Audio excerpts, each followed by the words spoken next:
It's the season of giving. Today is hashtag Giving Tuesday.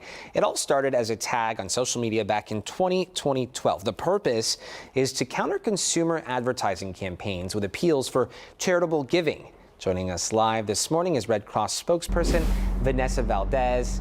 And we'll also be chatting with John Strobin, a Red Cross volunteer, in just a few moments. But Vanessa, I want to start with you. Good morning. Good morning, Zach. How are you? I'm doing well. Happy holidays. I know, it is the season. It's the season of giving. So many folks are wanting to help their neighbors out. People looking to donate today, specifically with the Red Cross. How can they go about doing so, and what will their generosity mean to you?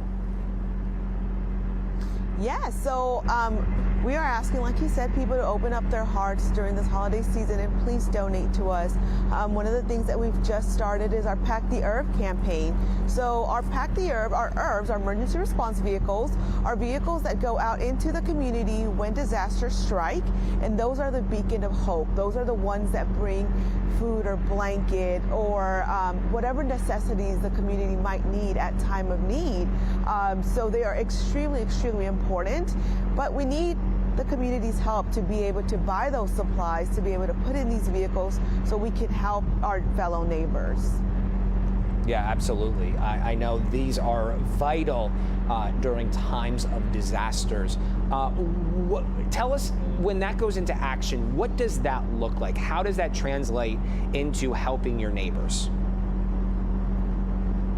Yeah, so as soon as we get a call that a disaster has hit somewhere, it can be as big as a hurricane or as small, well, we say small to us, but I mean, it may be huge to that person that it impacted, as a home fire, which are extremely common here in Houston.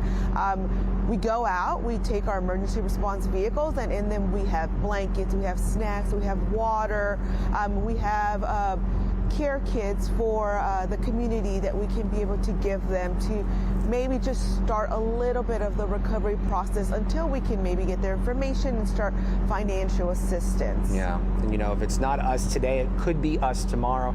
That's really important to keep in mind. We also know, Vanessa, not always can people help out, even if they want to. Are there other ways? What are ways people can get involved in your efforts in donating, but if they don't have the money to do that? Volunteer your time. Your time is very, very precious, and we understand that. So if you have the time, we would love for you to volunteer with us. The Red Cross is made up of 90% volunteers, and those are the people that go out and help their fellow neighbors, like I said, in time of need. So giving your time is very, very precious to us, and we would greatly appreciate it. And I love this. This is the perfect time within this conversation to pivot to volunteer John. I know this is something that's near and dear to John's heart. Hey, good morning, John. Happy holidays, sir. Happy holidays to you. Hey, so I know you're standing inside of one of those vehicles, and before you give us a tour, because we really want to see what this vehicle looks like, I want to ask you, why is it that you volunteer your time with American Red Cross? Well, I volunteer my time because I like helping other people, and it allows me to do it without any cost to myself personally, and I can do it in a big way. So there are a lot of results from the time that I spend with Red Cross. I've been a volunteer since 1967. Wow, that's impressive. That's really amazing. Okay, John, with that, sir, take it away. Give us a tour of the inside of this vehicle. Okay, what we put in the seat here is some samples of the snacks we carry on the truck for some of the single and multi-family fires we go to.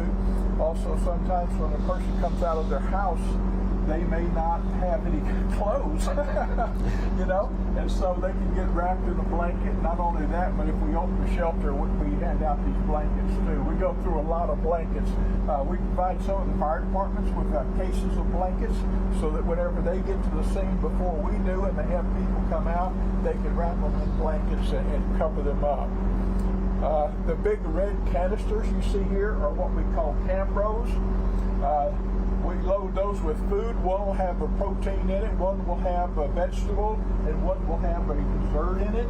And we will load it into some clam shells. The clam shells are kept on this shelf here. And with the tools we have, which this is locked down, with the tools we have, we reach in, we fill the clam shell, we serve it to the client outside the window. Now this herb has 2 windows. I've only opened one. This one I can't open right now because we have the sliding door open. We have the drink cambros, so we can provide them with drinks right there. And then if we're at a multi-family fire, we can take these cambros out. We have cushions that go on the bench, and we can put clients in here and do casework. So this is a multi-purpose vehicle, and it's air conditioned and got heat in it, so we can have the client in and out of the rain. The first time I took one of these, they called and said we need a tent. And I was thinking, oh my God, we got to have a tent. I couldn't find a tent, so I took the herb. And after that, we started going all the time in single-family fires with these herbs, and multi-family fires too. Yeah. But that's what we normally do. When clients see these vehicles roll in the neighborhood, they feel a sense of relief because they know that somebody's coming to help them, and they're not looking at somebody in a rental car. Sometimes we have rental cars that sit in with a little Red Cross sticker in the window, and I think their first impression is, oh God, here come the looters. But when you come in with a vehicle with a big Red Cross on it, everybody knows we're there to help and not steal or loot, and that we're there to help. Yeah, you know, help has arrived. Just having a nice vehicle like this. Yeah, absolutely. Yeah, you know, help is on the way. It has arrived. You know, to give our viewers, our listeners perspective, when we respond to a scene, when we get there, you know, you have first responders there, but you guys are always there as well. So we appreciate everything it is that you do during the holiday season, but really all year round. So thank you so much for coming on the show, showing us that you have it down to a science in that vehicle. So we appreciate your time this morning. Happy holidays.